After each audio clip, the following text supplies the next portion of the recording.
Welcome back to Performance Process, the podcast where we dive deep into the processes behind the world's best performances and how we can all apply them to our own riding. Today's episode is a real treat as we explore a platform that's shaking up the way athletes train, track, and understand their performance with new metrics and AI. If you're into data-driven training, you've probably heard of Xert by now, a tool that goes beyond the usual metrics to give you real-time insights into your fitness, fatigue, and form. But with so many options out there, what exactly makes Xert stand out in a sea of training platforms? How can it transform how we train for our goals? And how can its new metrics help you make smarter decisions about your training? To answer those questions, we're thrilled to have Armando Mastracci with us today, the brains behind Xert. Armando has been a driving force in changing how we approach athletic training, bringing fresh perspective to how we interpret and apply data for better results. In this episode, we'll break down how Xert works, what's new with their platform, and how you can use it to optimize your training like never before. So, without further ado, let's delve into it and welcome Armando to the podcast. Welcome, Armando. Thank you so much, Ronan. It's a pleasure to be here with you. I'm not sure if I mispronounced Xert worse or your name, but whichever of the three I got wrong, you can correct me. You can correct me. I'll try better. You've got it perfect. You've got it down pat. So no corrections needed. Great. That's a relief. Before we do delve in there, Armando, do you want to give us a bit of for those who are not aware of what Xert is, maybe a bit of a background on Xert, what it has been until now, and even yourself as well, just your own background and how you got to ending up sitting on a podcast with me today. Yeah, thanks so much. Xert started as a kind of little project of mine many years ago, and we ended up bringing this capability to market about 8 years ago now. So we've been around for quite a long time. And I think what distinguishes Xert from kind of what people are more used to is that we've taken a pretty unique and novel way in which we interpret the data and the way we present training and the way we measure the various aspects of your performance. So it's that unique perspective that created differentiation for us, an alternative to what cyclists will typically use in terms of their training. So it's been important for us to sort of find our own path and provide new and innovative ways to deliver training and deliver kind of analytics. So the Xert platform is really it's a platform that's, we call it discover, improve, perform. So basically there's an analytical component to it where we can assess your fitness and assess your things like your threshold power and other aspects of your fitness without having to do any testing. We then allow you to kind of train towards a particular goal or just train for improvement and offer you workouts and other ways in which you can improve. And then we also do things in real time. So we do things like smart workouts where the intervals might be changing in their power or duration based upon how you're performing them, or we'll give you information in real time about how much fatigue you've accumulated, how much power you may have, what we call maximal power available. So those are some of the things that we do in real time. So it's a complete system. It's an end-to-end system. It's like I was saying earlier, it's just a kind of a novel way of doing things. I can't quite remember when I first came across Xert, and perhaps just for the listeners who haven't heard, but also we should just say it's Xert, and the website where you can find this platform, is it xertonline.com if I remember correctly? And I can't quite remember when I first came across it. It must be at least 5 years ago or more, and I think it was actually through your own podcast that I stumbled on it. It's like, as I said in my introduction there's various different training platforms available, sort of overarching or, 10,000 foot view. It's another training platform. And just as you've described, you've tried to go a couple of levels deeper on what exactly it provides. Well, the challenge that we had is because we were kind of creating a new way in which we were going to measure training, measure performance, we were kind of stuck having to rebuild a lot of the things that people have already been used to. People are used to using your average power, and they use things like normalized power and FTP and all these concepts and, zones. And we've sort of diverted from all of that. We don't use the concept of zones. We don't use just your FTP, and we don't just, we don't use things like normalized power. So it's been a harder battle for us because it's, the prevalence of information out there is all about these, these existing metrics and methods, and we're kind of reinventing them. So it's been interesting. We've had to kind of build new apps for Garmin, for example, that, what you'd normally find on a Garmin with the other old systems and the other old methods, we had to replace. So it's been a lot of work, but it's been really enjoyable, and it's great. We've managed to attract a good following of users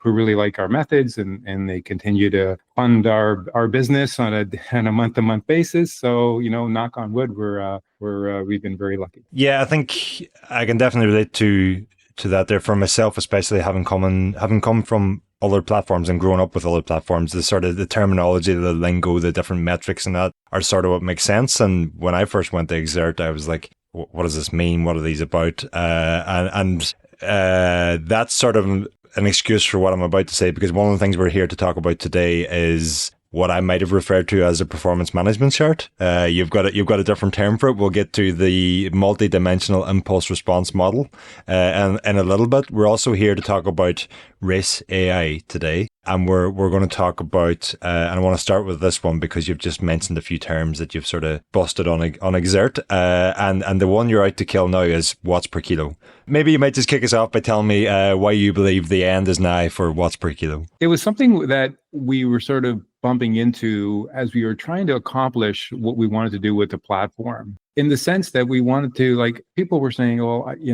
how do I analyze someone else's file, and how do I interpret someone else's file in terms of how do I train towards it? And we thought, well, how would you transform someone else's data into data that you would be able to perform? Because it would be unfair for a 65 kilogram rider to have to perform at the same power output as someone who was 85 kilograms. So we thought, okay, so how would you do this?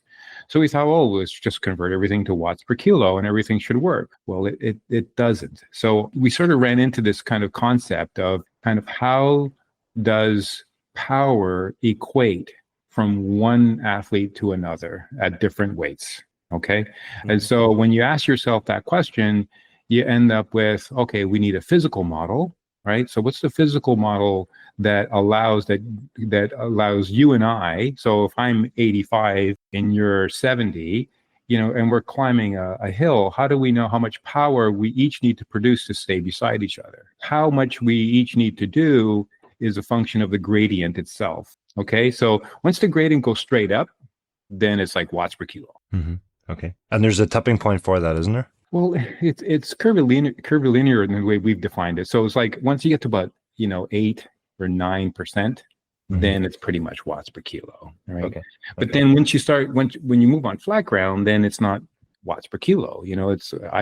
I'm a bigger rider. I can do less than what you would do in watts per kilo and still ride with you. So, I think everyone kind of recognized that at some point there's a tipping point between it's good to be heavy, especially when you start going downhill, the heavier riders, then they're going faster. So the watts per kilo doesn't really work at all in that particular case. So we thought this would be some kind of curvilinear relationship. So we started to work on the math that would explain kind of what it would take for individuals of different weight to be able to ride beside each other, and what would be their equivalent or relative power as we're using. Okay, so we worked that out, and we developed a model.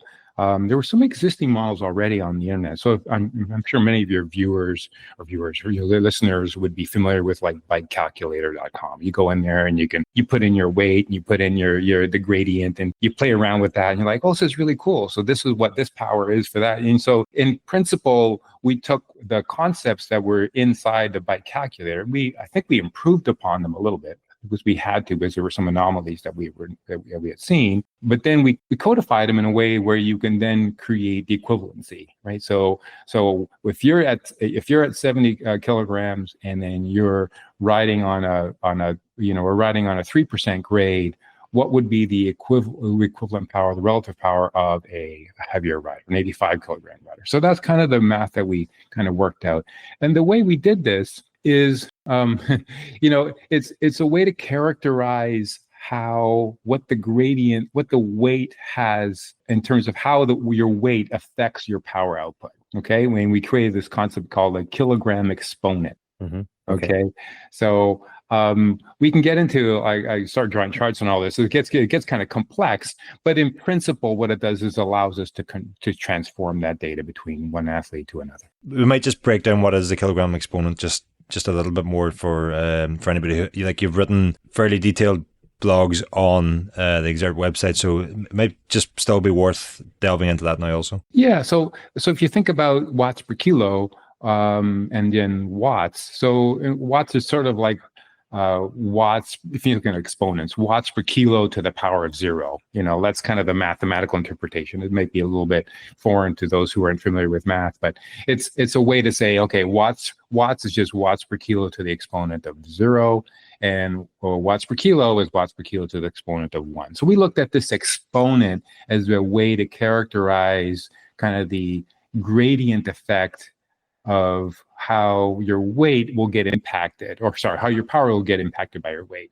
So that's what we thought we would use to identify the differences between one athlete and another, is to say, well, we can characterize the gradient using this kilogram exponent, and then we can evaluate how much their weight will have an impact on their power and performance. Okay. Mm-hmm. So it sounds a little bit complicated, and unfortunately it is. It's not a simple thing to do. And so to give you an example, maybe what I'll do is I'm thinking about a way to kind of explain this, because it's a difficult concept in some situations. So if you can imagine, let's say we're going to look at just pure watts per kilo. And let's say I'm 85 kilograms, and then we have another rider who's 75 kilograms, and another one who's, let's say, 60 kilograms. So if we're both climbing a pretty steep hill, and we're all doing 4 watts per kilo, the 85 kilograms person is doing 340 watts, right? 85 times 4. And then you get 75 kilograms, they're doing 300 watts. And then the 60 kilogram person is doing 240 watts. 60 times 4. So we're all climbing together, doing 4 watts per kilo, all side by side. If you look at flat terrain, that exponent isn't 1, it's like 0.4. Okay, so what does that translate to? So if you think about what that translates to, it means that the if we're going to look at flat terrain, and if the heavier rider is doing the same thing, if they're riding at their threshold, so the threshold 340, so they're riding at 340 on a flat terrain, what would the power be required from the 75 kilogram person? Well, it's not 300. They have to do 323. So on flatter terrain, it's no longer the watts per kilo. It's this kind of transform number that moves from 300 to 323. So they have to now ride at 323 watts just to stay beside that heavier rider. And that's because penalization that the heavier rider has on a steeper climb is not as strong, and as such, the gain that the rider has isn't as strong when we're on the flat. Exactly. So 340, 323, and then you look at the lighter rider who's 60 kilograms. They would have to do 295, okay? So that's pretty high relative. That's like 55 watts higher than the original 240. Which is why so often we see the best, lightest, smallest climbers struggling on flatter terrain. That makes sense. So that's the way we kind of work that out. And so what we've done is said, okay, well, let's work out all the gradients on the course. And then we can then use the gradients to determine who has an advantage and how much power each of the individuals with different weights would have to produce to maintain that same speed and perform at the same level. So that's really the benefit of this, is that we can then look at power file or a ride or a race file, and then we can then say, oh, okay, so what would it take this 60 kilogram person to do what this 85 kilogram person did in this ride? We can then transform those numbers. And so is that, like what the example you've just given, is that basically just highlighting the limitations of the watts per kilo approach? And does watts per kilo really only give us an indication of who's going to be best on steepest climbs? It doesn't really tell us. Correct. Yeah. So in fact, there was this study that was done by this scientist called Peter Leo, and it was published, and they created what was called the compound score. So the compound score is basically taking watts and you multiply it by watts per kilo, and they found that number was better at predicting outcomes and performance than just watts per kilo. Okay. Now, if you do the math, it's sort of like, oh, what's watts and watts? It's sort of like in between watts and watts per kilo. It's right in the middle. So it's like when our kilogram exponent is 0.5, it's the equivalent. So it's almost like it's just a little bit more than level ground would be a 0.5 kilogram exponent. And so that they found that was actually it was better predictor of performance and outcomes than watts per kilo. So that's the way in which, you can account for the differences in terrain. So as obviously the greater, the hillier, the more mountainous, the more it's going to increase that kilogram exponent and give more of an advantage to the lighter rider. But that also maybe explains why, plucking an example out of the thin air, but like why a Philip Gilbert might have been so good in Lombardy but not able to compete on an Alpe d'Huez. Exactly. And so in the end, it has, various applications. Like, how would you use this, right? So one way would be, how do you characterize a course, and who's going to be in a better position to win given the course. So obviously, if it's very mountainous, the lighter riders, watts per kilo, are going to have a better of an advantage. But if it's a flatter course, you can see this with Filip Pagana and Pogačar, right? So if it's a flat course, Pogačar is like, this is going to be hard to beat. Pogačar is maybe a bad example. He kind of does everything. That might be true these days. But yeah, so that's kind of a way in which we can use that information. I mean, the obvious question is, if everybody else has been using watts per kilo until now, despite the limitations, what drove you to go to all this work and all this effort to come up with? And I don't even think we've mentioned the name of the metric you've come up with. We should probably do that now. It's Xert Relative Power, XRP. XRP. Yeah. So we saw various applications of it. One would be a way that we were describing earlier. How do you transform data from one athlete to another? So how can you take race data and say, okay, if this rider performed like this on this race at this weight, what would it take for another rider to do it at a different weight? Okay, and how much will weight have an influence? So if I lost a kilogram, how much less power would I need to produce to perform at the same level? We can do that. So how much does weight really matter? This is a big thing these days. People always thought, had to lose weight, have to lose weight, have to be. It's like, yes, it's true that being lighter is going to be better for you, but it's going to have its limits in terms of how much is going to benefit you if you were going to lose power in the process. So there are sort of diminishing returns with weight loss, and in fact, there's some evidence, or the numbers even indicate that if you can increase your power while you're gaining weight and the course is flatter, then it might be an advantage to you to actually bulk up, because the course is not going to penalize you as much for that added gain. So there's this notion that that you can sort of see the effects of weight loss or weight gain on your particular outcome. So that was the one thing that we saw.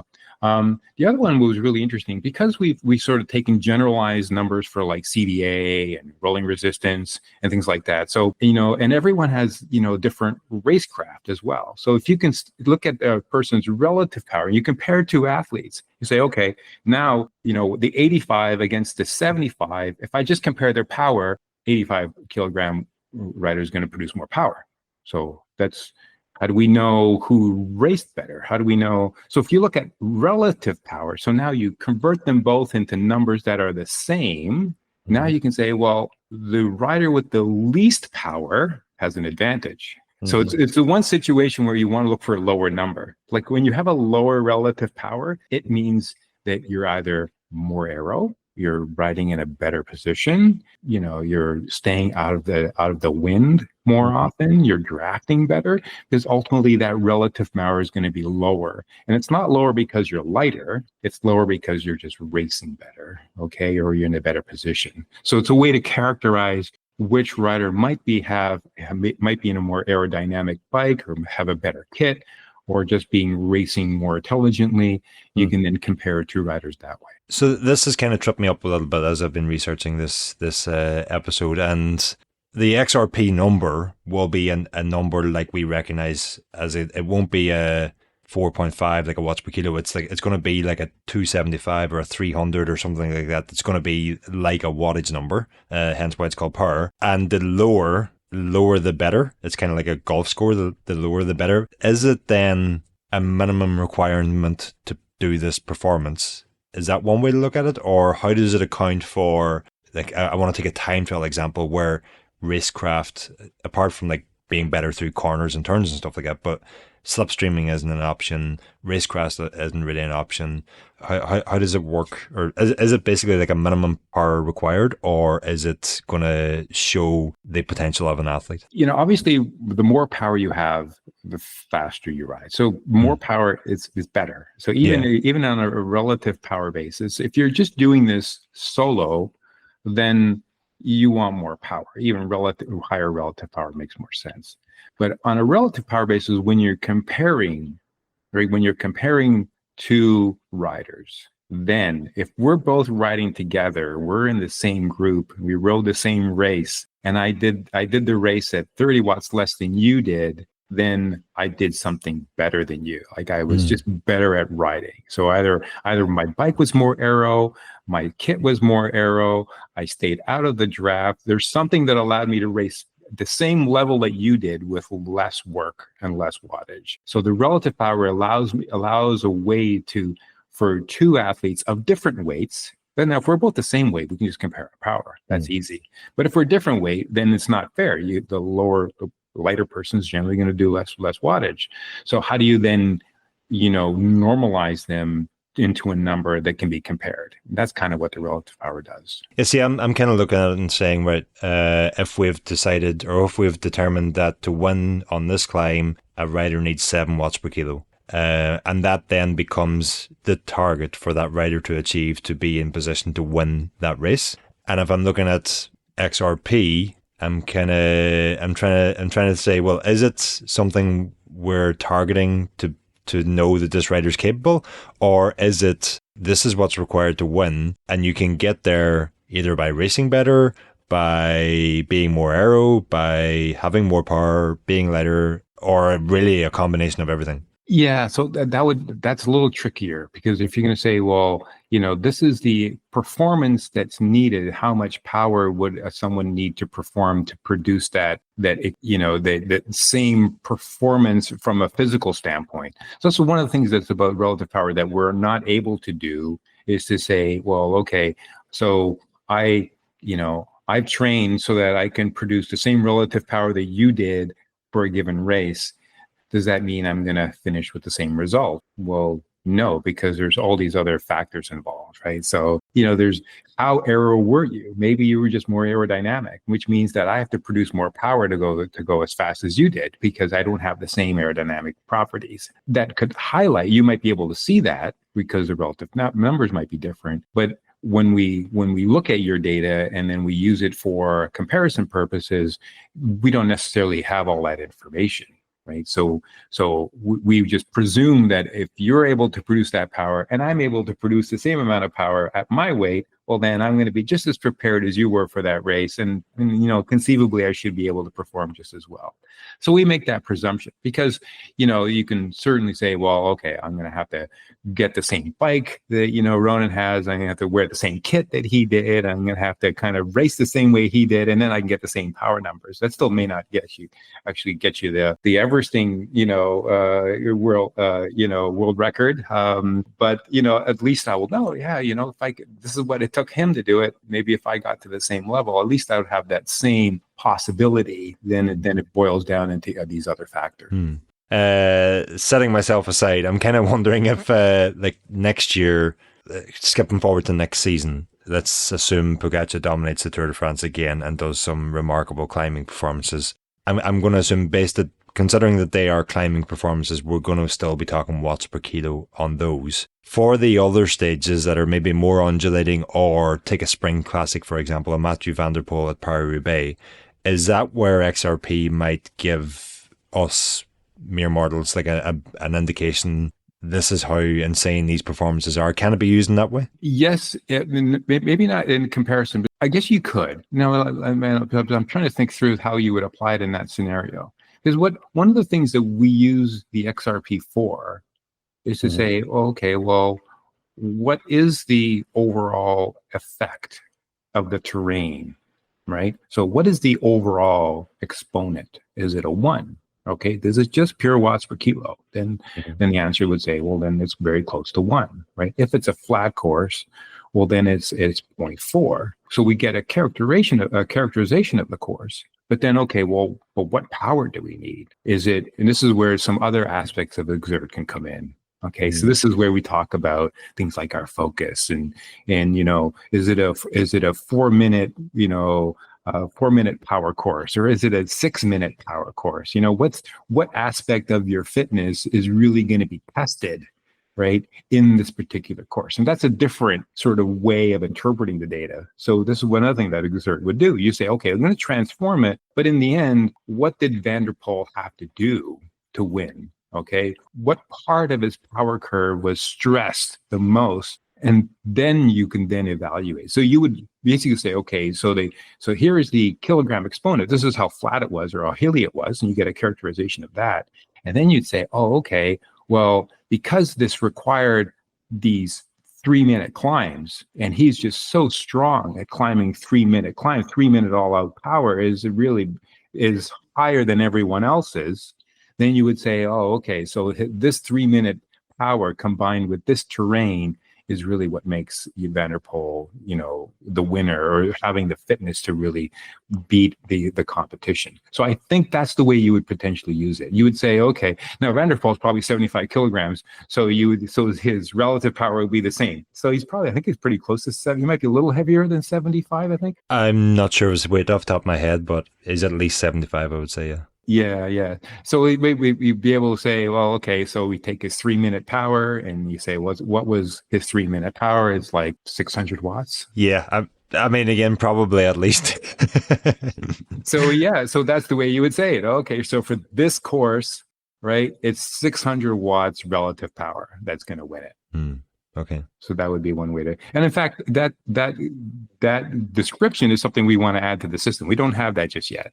But we're thinking of adding that, though. So you can actually look at a course, say what's the overall effect of the elevation, what's the overall power needed in terms of, is it 3-minute power, and then give you a number and say, okay, this is a 600. To win this race, it's 600 watts relative power.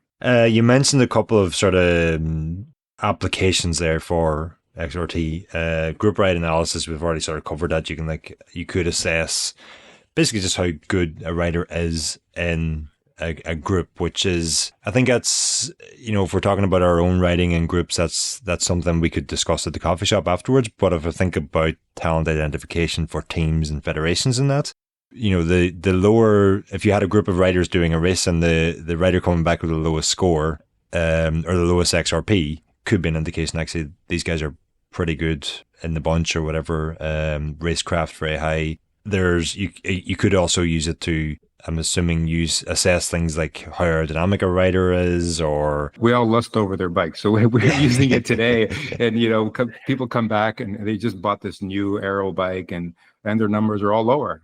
Oh man, so that's how much that bike is worth. You can almost get an indication of how many watts they're gaining by this new bike, because their relative power goes down compared to what it was before. So it's sort of like now there's a little bit of a competition amongst the group that I ride with in terms of which bikes are we going to get, and we want a bike like his because it seems to be the fastest bike, and his numbers are now lower than everyone else's. So you may be putting a little bit too much faith in the differences between bikes and equipment, but let's assume you're right. The other application you have coming is an actual application, a Garmin data field. Is that right?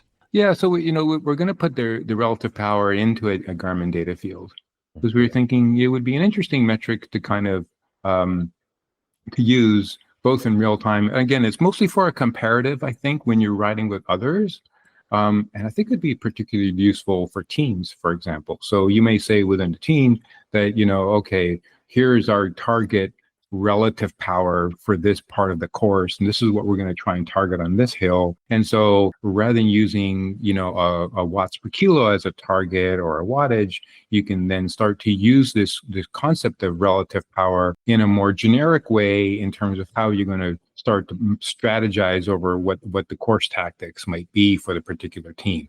So I think that could be value. So when you're looking down at your screen, you might be 85 kilograms, but your goal is to really make this number what the team had decided was going to be how you're going to perform at a particular point in the race. Okay, so I think there's some applications there. I think the other one would be just in general where you are just looking for kind of what's the difference. Like how often do you maybe beside somebody go, so how much power are you producing? Oh, like I'm doing this, and you're trying to see who's producing more power, like what's going on, right? Is your power meter even accurate, right? So sometimes your numbers are off. So everyone's kind of curious whatever other people are doing, and it's, again, if they're two different weights, then you can't really compare. But whereas if you have this relative power, you could easily just look, ask the person what they're doing. And if you're putting out 40 more watts, you're like, oh, are my brakes rubbing?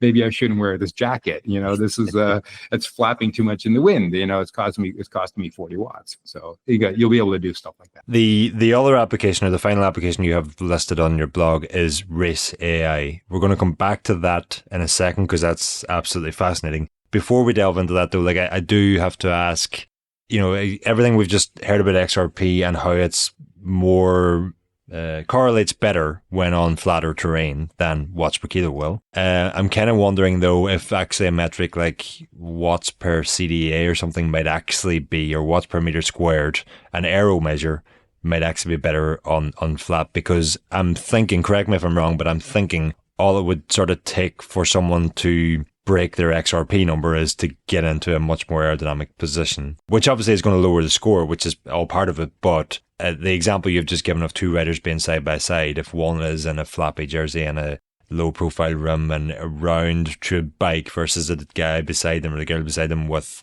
an aero frame, skin suit, the whole works, will that break it down? Well, it would. The only thing, because one would end up showing a number that's higher than what we would expect the relative power to be, because they're just using more watts for achieving the same speed, for example. And the other person, because of all of they're going to have let's say a lower number. And so, if you compare them against each other, then we're both riding beside each other, but I'm doing this at 60 watts less than you are. Okay, so you can attribute that difference to the various differences in their bikes and the aero and everything else. So, but we had thought about, potentially giving users access to the underlying coefficients. So, maybe there's a reduction in CDA. And so if we reduce the coefficient in our algorithm for CDA, then your relative power numbers go up. Okay, because I can now ride effectively at 300 watts by only doing 200. Okay, so I'm a 300 watt rider, but I'm only doing 200 because of all these aero gains that I have. And then the way to do that would be to change the kind of CDA that we have within our calculation. So we thought about that, and that might be something we could do, is just give people access in terms of, this is the CDA and rolling resistance we're expecting, and then you say, oh, what happens if I change that? What happens if I do lower my CDA and lower my rolling resistance? How much more power do I gain from it? And how is that going to affect my performance? Because it's nice to get more power, but how does that relate? Where does it come into effect? Is it so?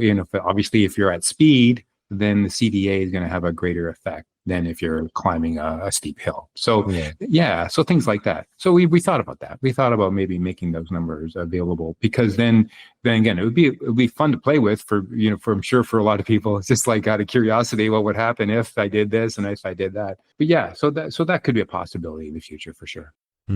I guess I'm thinking, like, skipping ahead to the conversation we're about to have about Race AI and how XRP is used in that. Is it used as some sort of measure of how difficult a ride was? And then if someone is in and out of an aero position, or spends one ride entirely in a aero position and one ride entirely upright, is that going to then sort of mess with the numbers that are going into the training plan? Yeah. So, what the presumption is that the intent is not to replicate so let's go, if we want to get into race AI a little bit, I'll explain kind of where this relative power is used. Relative power is used in sort of the initial step. So race AI is something that we just announced. Okay. So it's fresh, and what Race AI has done, I'm quite proud of what it is, because it's combining a lot of these newer methods and algorithms that we've come up with, and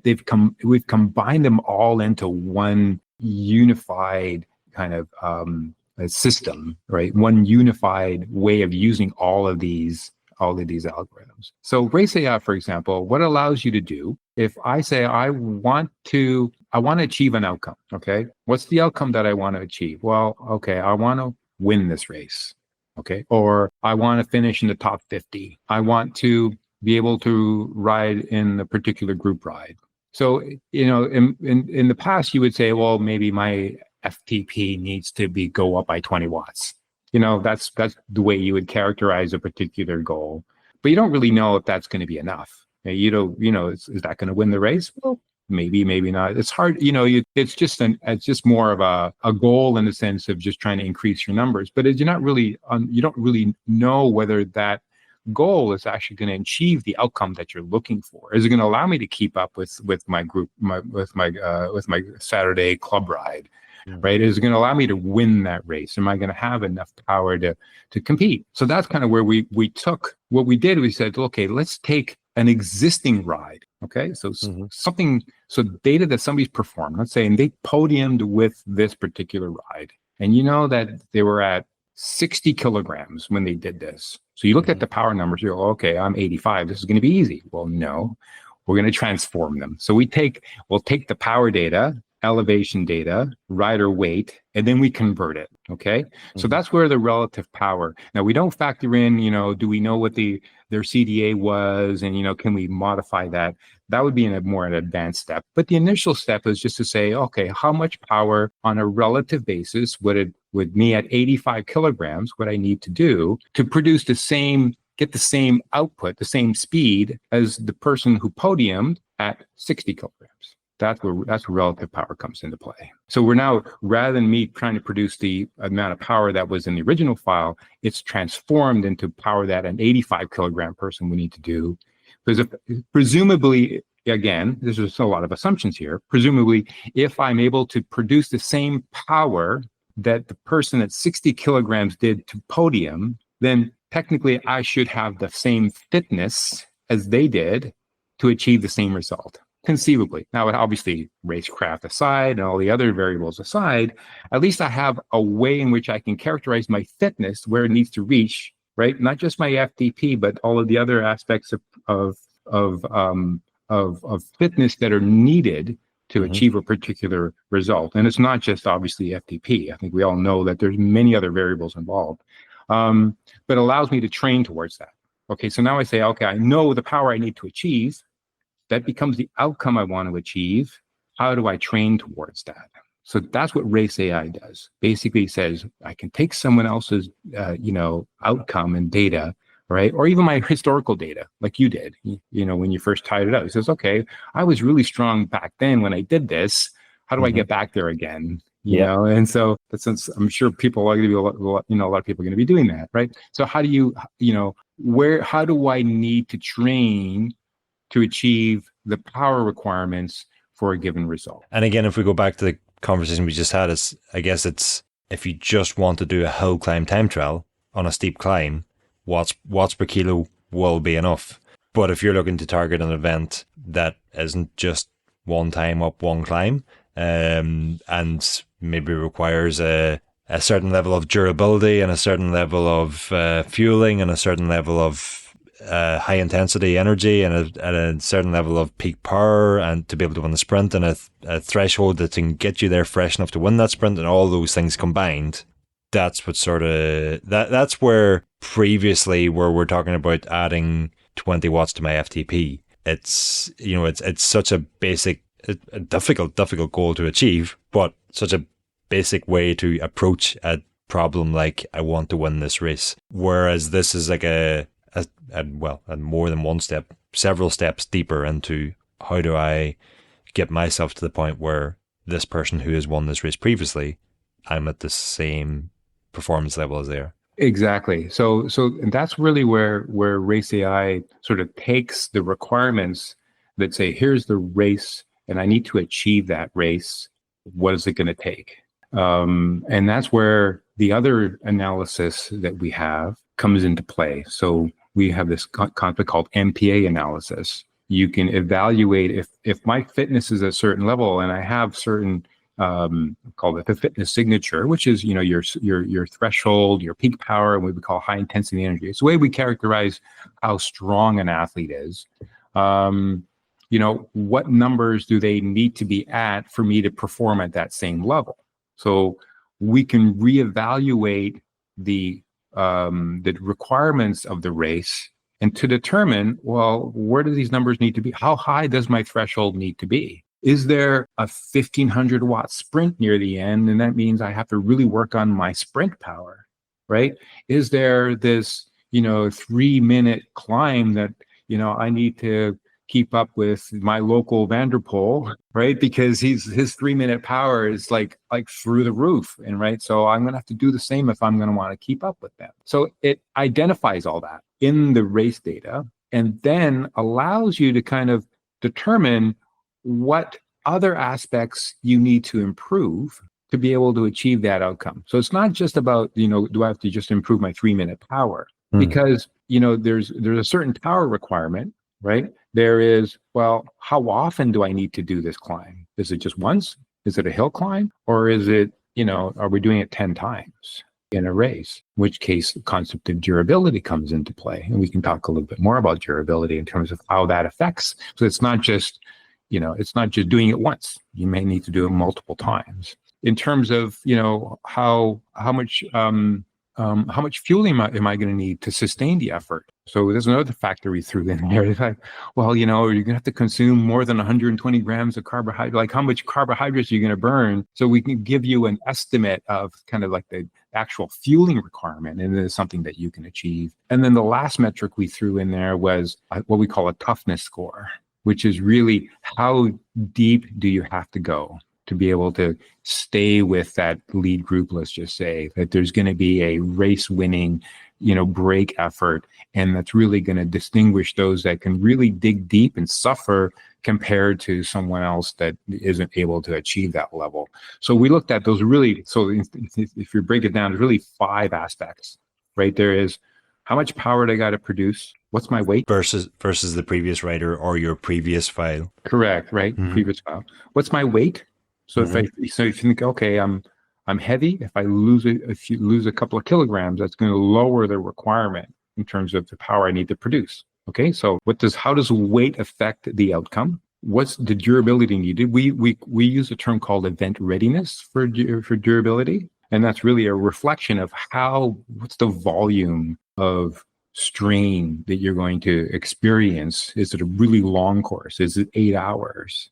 Or is it, just a hill climb? So they're very different. Fueling, so kind of fueling requirements. And then, like I said, the last one is toughness, is how deep will you have to go during the race? And all those then get factored in to determine, right, what's the fitness? How much training are you going to need to do to get there? Okay, and we work it all out. And we say, here are the numbers. This is the level you need to get to. And then you can hit another button and say, oh, give me a training plan.